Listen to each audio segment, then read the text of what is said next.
Michael, what tools are you using in Castle Pines to help you measure resident feedback on maintaining this sense of community? So I would echo Danny's. We have a very high compliance, not just in Castle Pines, but in Douglas County, um, ranged between kind of 85 and 95%.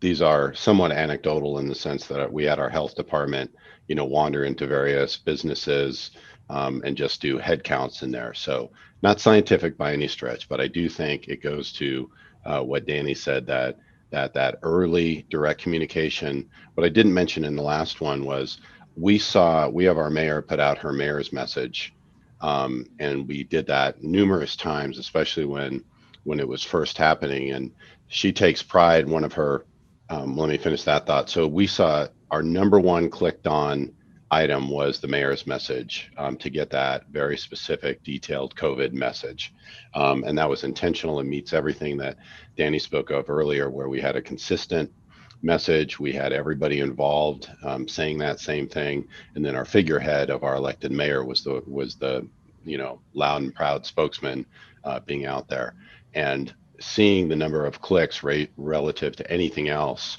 gave us a strong indicator that people were appreciating it. Those clicks, those high number of clicks, continued for months on end, and she takes great pride in encouraging people to wear masks before our governor told people to wear masks.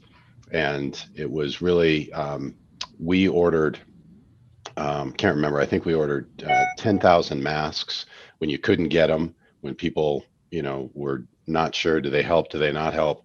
We held a full day. We handed them out until we were out. And we used a grocery store parking lot, and we handed these masks out on a limited basis so we could get some to all community members who wanted them.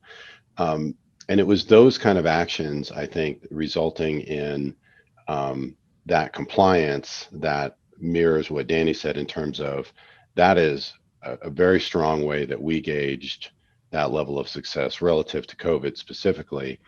I think a lot of it comes back to if we have good engagement, and it's been said numerous ways and numerous times this morning, but if we are authentic in our communication and if we have good engagement, that level of trust builds within the community. And if we have a high level of trust, however we're engaging, whether that's an event, whether that's a mayor's message, whether that's a council meeting, a citizen interaction with a staff person, whatever that is, the more we build that trust, and we see what you described, Matt. I mean, we have a much higher level of trust at the local level in Colorado than you do at the county or state, and certainly at the federal level.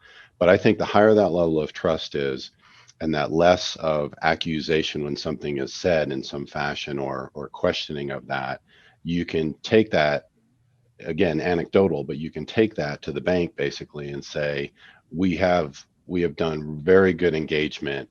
If what you've got is, to use Danny's analogy, you've got, 200 comments and a small portion of those are negative, we're doing a good job. And so I think we are there. We are not where I would ultimately like us to be in terms of the net. I can't use the same numbers Danny does in terms of the number of people in that size community. Our ratio is much smaller, but I think in the ratio we are touching, we do have that high level of trust. And so we're going to take that as a success. And then the challenge for us and the next mountain to climb is how do we get to the next 1,000 people, and how do we make sure that they're engaged into the community to the level that they want to be? Because I think the other thing in this whole question of engagement is not everybody wants to be engaged. If I trust Petula and I trust Danny, I government's core job at the end of the day is to make sure I can live my life, that I can take my kid to school, that I know that there's going to be a compassionate, well-trained human being when I dial 911, whether they're dressed in blue or red. And as long as that happens, awesome. Call me if you really need me. But other than that, leave me alone. Let me live my life. And so to the extent that we create that environment, and then as Petula said, there are people who have a need. I spoke to it in the first question, those people who feel isolated, who feel lost, who feel alone, who lost their job, who need money. Castle Pines is an affluent community as it presents itself to the world.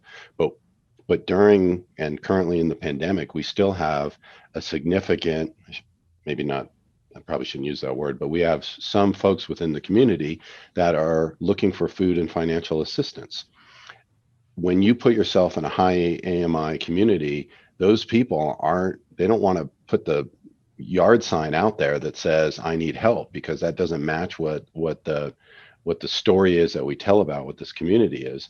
So for us to be able to know that they exist, to be able to reach out, to make that human connection is, and the fact that we have, I think, is another definition of success for us in this community. So again, not perfect, but I think we feel very good about what we've done during the pandemic. As and again has been said many times, we are all learning about this social media. How do we and I like, what Danny said is, they are not going to come to our platform. They like their platform. So how do we engage with them in a meaningful way on that platform? And how do you have that message out there consistently so that they know that you're there and they can engage with you again if they have that need or desire?